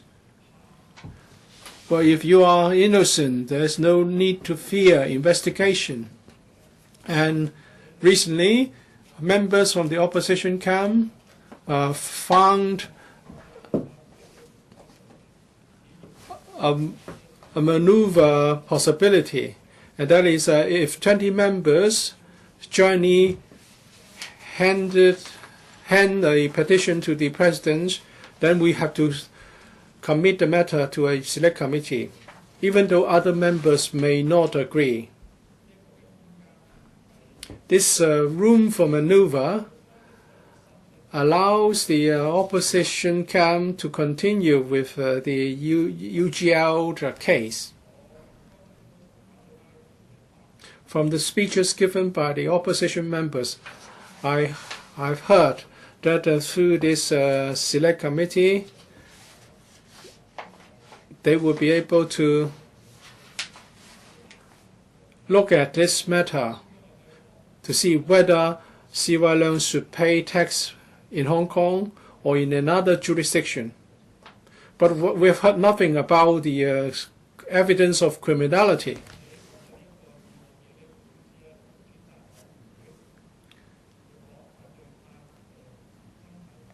If the opposition are really concerned about due process, then the credibility of the select committee should be valued. There should be no double standard.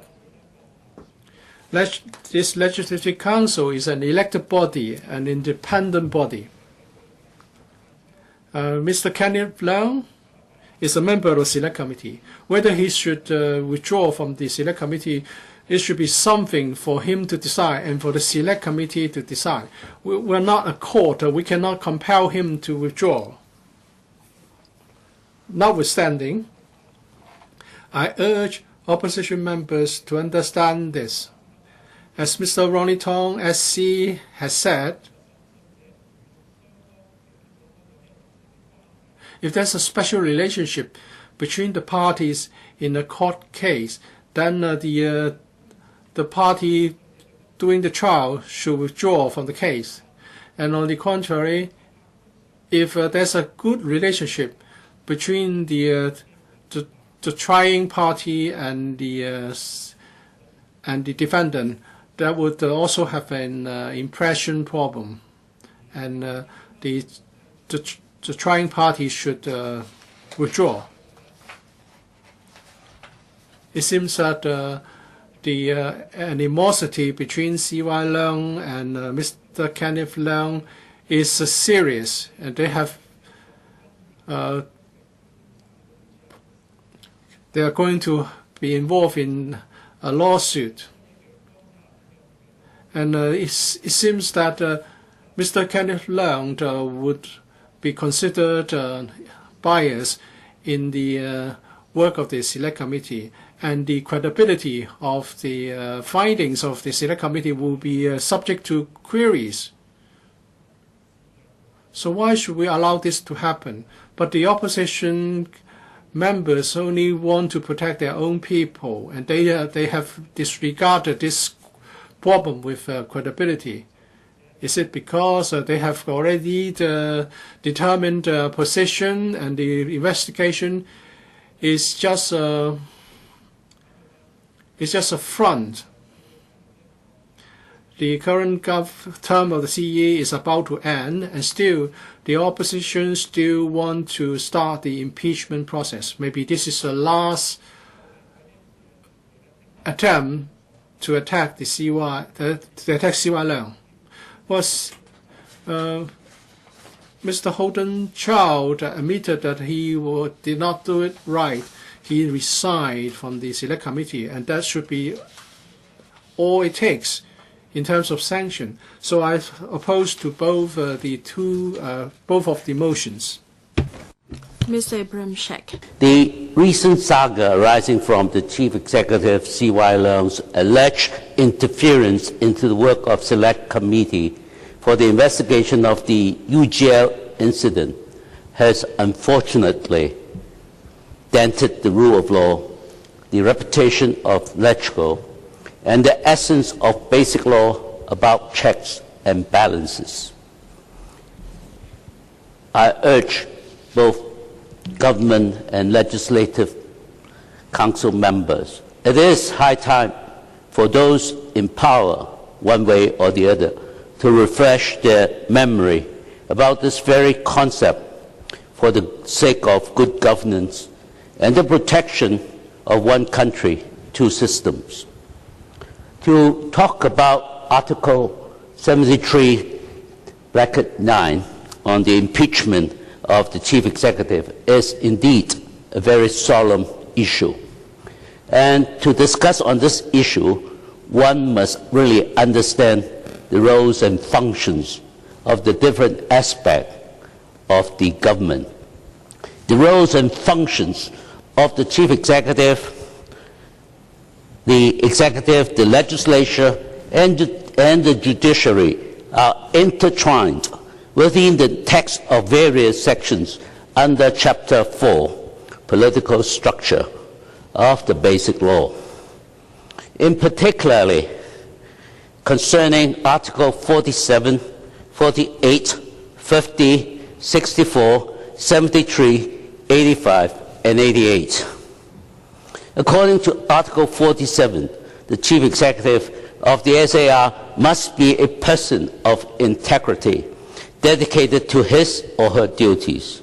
Under Article 64, the SAR government must abide by the law and be accountable to the LEGCO. It shall implement laws passed by the councils and already enforced, among others. It shall answer questions raised by members of the council. Similarly, Article 73 stipulates that the LEGCO powers and functions, including making and amending of laws, approving taxations, etc., expenditure, debating on issues concerning public interest, monitoring the work of the government for the interest of public. On the other hand, Article 64, 85, and 88 of the Basic Law guarantee judicial independence free from interference. With this in mind, I think we then can look into Article 73(9), the motion under debate. Mr. President, from the above provisions, although Hong Kong political system is executive-led as manifested in its authority to formulate and propose policies and legislation, the Basic Law does not use the term separation of powers to describe the relationships between the executive, the legislature, and the judiciary. The nature of the relations is one of effective checks and balances, and each of the three branches have enjoyed de facto independence in performing its respective roles and functions for contributing to good governance of the SAR, with no single branch having absolute and unrestrained power over the others. Clearly, the legislature is not the servant of the executive, nor is the legislator the servant of the CE. Interference is the work interference into the work of the legislature, direct or indirect, was unprecedented in the history of SAR. Now, Mr. Leung regrettably have been alleged to have made history for all the wrong reasons. Mr. President, the ultimate connection between the CE and the Honorable Holden Chow is irrelevant here, for everyone has his or her right to developing personal relationship with anyone. While the Honorable Holden Chow might be too green to have fully appreciated the do's and don'ts when acting as a legislator or a select committee member, Mr. Leung, as a veteran in politics, should have grasped the fine line between the roles and functions of the CE and those of a legislator. By making amendments to the Select Committee's document without the Select Committee's prior acknowledgement, and with the then committee vice chairman, the Honorable Holden Chow, fully adopted all the changes and returned the amended document to the Select Committee as if it were Chow's own work, was, in this particular incident, the CE perceived to have acted and alleged to be a shadow legislator, pulling the strings of the puppet named Holden, unfortunately, who might merely have acted in good faith and in genuine belief of the CE's good intention and for the good intention of the legislature.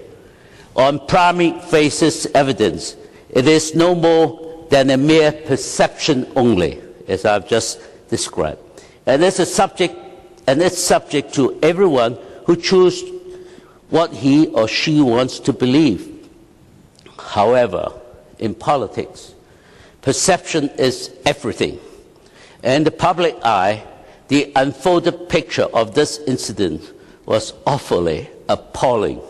Whether the truth behind the series of actions between Leung and Chow is categorically wrong for the CE to do anything to assume or likely to have the effect of assuming the role of a legislator.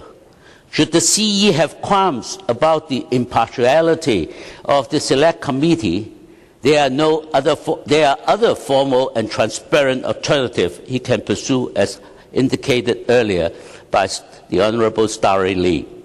He could have sent a formal letter to the Select Committee expressing his worries and concerns, submitted proposals to the Select Committee for its consideration, and requested to attend the Select Committee's preparatory meetings to express his view, and so on. Through this formal means, the CE could exhibit his respect of the legislature, and rightly so, and respect of the established rules and procedures, which are important nowadays, particularly for mending the fences, especially in view of the fact that Mr. Leung, our Chief Executive, has never been in good terms with some portion of this legislature, and building a cordial and conductive relationship between the executive and legislature seems to never have been in the CE's agenda. Mr. President, I was taken aback when the CE's alleged interference was exposed. I can't make head or tail why the Chief Executive did that. Was he aimed to take a shortcut to save time, or a detour to avoid something? No one, except Mr. C.Y. Leung, could tell what his actual intent was, and that's not important. But with the benefit of hindsight, any reasonable man in Mr. Leung's circumstances would probably not have done what he had done, particularly under the current highly politicized atmosphere surrounding Hong Kong, where both the extreme left and right would exploit every opportunity to strike a blow against their opponents. It was either bold or stupidity for the Chief Executive to have stepped in the muddy water to have himself solved. Perhaps Apart from his self-willed and overbearing style, the chief executive was overly confident about his ability. But many things in this world are beyond one's manipulations or calculations and subjective wishes. For instance, he might never have envisaged that the electronic version of the amended document would be submitted directly to Legislative Secretariat. For all the criticisms against Mr. Chi-wai, I doubt if he has had any serious breach of law or dereliction of duty satisfying the requirement under 73(9) of the Basic Law. The impeachment mechanism is a very solemn act under Article 73(9), must not be triggered by perception alone, as has earlier indicated by the proposer of this motion, but by sound reasoning and established facts. First, the concept of checks and balances between the executive and legislature manifested in the Basic Law is more a soft law, that full compliance cannot be encouraged too much than a typical hard law, that there are legal consequences in case of any breach. Second, Mr. Leung seems to have overdone his duty rather than had dereliction of duty. It appears that the Honourable Holden Chow somehow fully agreed to the CE's amendment without questions. Had the Honourable Holden Chow been coerced, induced or unduly influenced by the Chief Executive before he submitted the amended document of to the Select Committee, then it would have been a different story that worth this Council pursuing the case.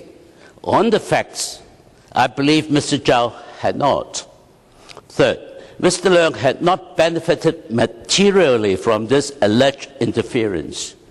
The Select Committee is still on a preparatory stage of its work, with the Honourable Chow's position in the committee replaced by another member, and its investigation will continue unaffected. Through the test of probability and that test of materiality, I could not see how we could really support this Article 73(9). For these reasons, there is little point in setting up an independent investigation committee chaired by the Chief Justice of the Court of Final Appeal to investigate Mr. Chi-wai alleged interference. Not that because the lengthy process required the completion of the entire impeachment procedure, or that Mr. Chi-wai will be past tense as his tenure soon ends, but the presented evidence lacked prima facie case justifying further investigation of the alleged interference in the Select Committee's work by Mr. Leung.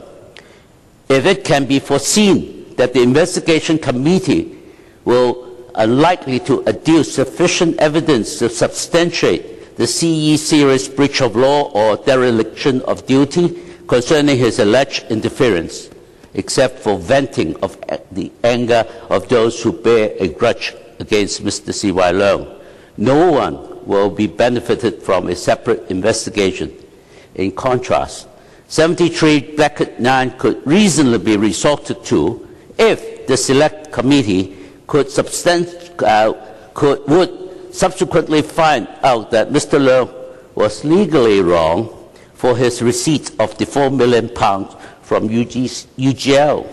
And this is yet to be a foregone conclusion, as the Select Committee shall continue its work. That being said, any form of interference into the legislature's work will undermine good governance and the longevity of one country, two systems. It is therefore totally unacceptable. We must not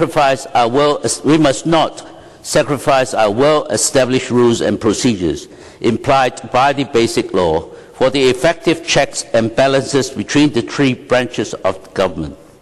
I wish the next CE could be strictly clean and learn from this incident with a view to fostering a less strained relationship between the executive and legislature through trust and respect rather than contempt and conceitedness. Thank you.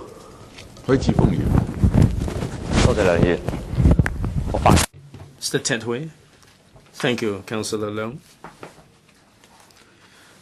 I speak in support of a CJ's committee and impeachment. There was a member who said that the Pan-Dem members were using disrespectful words in opposition to CY Leung. Let me put this to you. What does CY Leung do that commands the respect of Hong Kong people? He collected the money without declaration, and he engaged in double-speak, and he meddled in the investigation conducted by the LEGCO, and he's abusing his power. Does he command the respect of Hong Kong people? Should he be addressed as chief executive or 689? LEGCO has to identify the wrongdoings of this chief executive and give the truth to the people of Hong Kong. Why do we have to move an impeachment motion this time? We can see that CY Leung blatantly interfered with the LEGCO probe. I think he is trying to manipulate the LEGCO in order to get the results that he wanted. And that is no declaration. That he didn't commit any dereliction of duty. He committed no wrongdoing. What did he do? He's conspired with Holden Chow. Holden Chow seemed to have been possessed by CY Leung. The words that used, the amendments that they put forward are actually CY Leung's. If the chief executive can interfere with a probe conducted by the LEGCO, then LEGCO would lose its credibility, and nobody would trust LEGCO, because every word that we say can be cast, can be doubted. Whether CY Leung has manipulated the member in order to achieve his end. The paper that you present, the paper that you try to amend, could have originated from CY Leung. When people cast doubt on the LEGCO, then there is nothing we can do.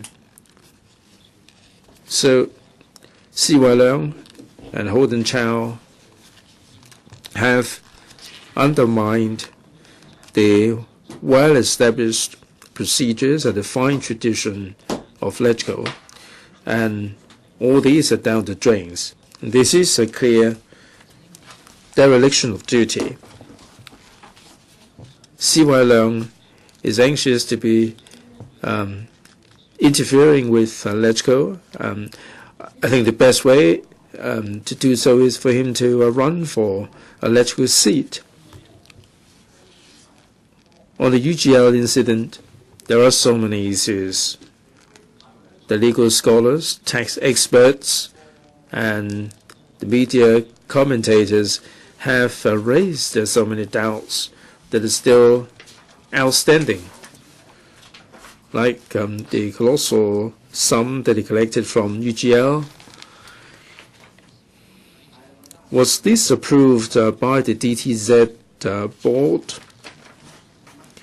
If it did so without the endorsement of the DTZ board, would this fall within the Prevention of Bribery Ordinance? He said he didn't provide any service. So, I mean, the amount that he got paid, should it be tax-free? So I think Select Committee or a committee set up should be able to get to the bottom of. And C.Y. Leung surreptitiously, he said that he wasn't doing so surreptitiously, but surreptitiously he tried to interfere with the probe, and then he said once he was exposed, he said he was trying to do his duty. If this could be done under the sun, why didn't he do so? So he tried to give us a lot of red herrings. The pro-establishment members said that there are members who collected dubious funds without declaration. There may be some members who have done something wrong. Does it make a C.Y. Leung right? This is really a diversion tactic. And then it was said that Mr. Kenneth Leung cannot stay in the select committee. He should recuse himself from the committee. If there is indeed a conflict of interest on the part of Mr. Leung, indeed there are so many people who may have conflict of interest, and people might have their own views about C.Y. Leung. Does it mean that they cannot sit on the select committee? Well, if that's the case, nobody should be sitting on the select committee, because they do have their views on C.Y. Leung. If someone is involved in a civil proceeding, then he should not be sitting on the select committee. Then C.Y. Leung can sue everybody, and nobody can be sitting on the select committee. Now, this is a diversion tactic. The pro-establishment members accusing us of diverting attention. I think this is really a joke. How many have stood up and speak in defense of C.Y. Leung? That they are filibustering. I'm not saying that you're wrong. Now you're trying to defend C.Y. Leung, and LEUNG has become a council that is jumping to the defense of C.Y. Leung. And you're trying to stop a certain motion from being discussed. I think this is an act of servitude. This is defending the interests of C.Y. Leung. C.Y. Leung said that the Pan-Dam members are abusing the investigative power from LEUNG. It only takes 20 members to file a petition for a select committee to be set up. And this is abusing the procedure. He makes it sound as if this is very easy. 20 members. Now, the 20 members, how much public opinion do they represent? Is it a low threshold in this 70-member strong council? 20 members stood up in petition for a select committee to be formed. We're acting in accordance with the procedures. We're acting in accordance with the power conferred upon us under the Basic Law.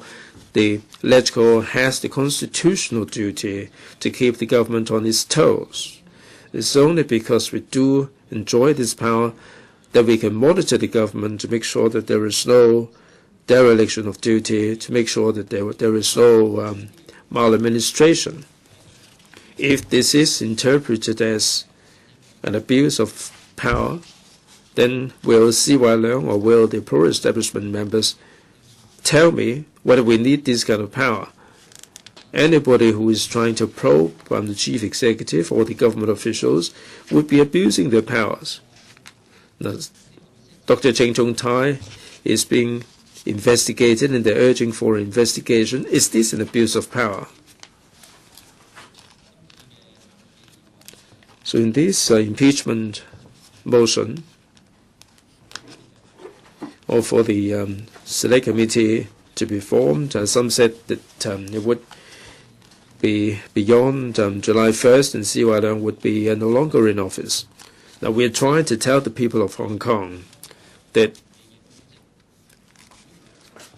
just because he has left office, just because he's no longer the chief executive, doesn't mean that we will let the matter rest, let the matter to go away, to disappear. We're telling the people of Hong Kong that when the chief executive is committing dereliction of duty, and if he or she is interfering with electoral affairs and trying to strip LegCo of the power to monitor the government, then LegCo would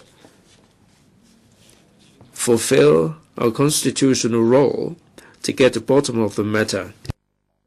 And this is the expectation that people have on us. And this is the power that is conferred upon us in LegCo.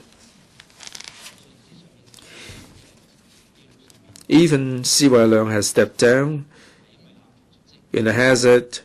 We will know that because of corruption, because of dereliction of duty, because of improper interference with LegCo affairs, CY Leung was impeached. Whether it's going to be a success or not, I'm not sure how